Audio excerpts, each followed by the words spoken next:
Opposition ने सिंध का आइंदा माली साल का बजट मुस्तरद कर दिया। Opposition leader Sindh assembly Haleem Adil Sheikh ने कहा कि मुराद अली शाह ने शेख चिल्ली की तरह कलाबे मारे। हम तो समझ रहे हैं कि बजट यूनुस मेमन पेश करेगा। असम्बली में बजट यूनुस मेमन के मुंशी ने पेश किया।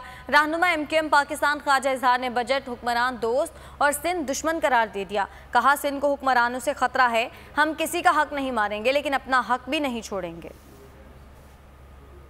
13 साल के बाद भी वही टोपी ड्रामे का बजट इन्होंने पेश कर दिया, वही अल्फाज का गोरख धंधा पेश कर दिया।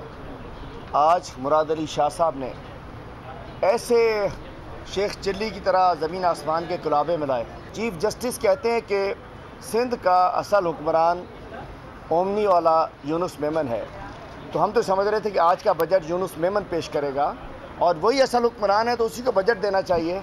लेकिन अफसोस के पिछले 13 साल से भी जो ओमनी के यूनुस मेमन का मुंशी मुराद अली शाह साहब जो हैं वो बजट पेश करते रहे। मुत्तहिदा कौमी मूवमेंट पाकिस्तान की तरफ से हम इस बजट को मुस्तरद करते हैं।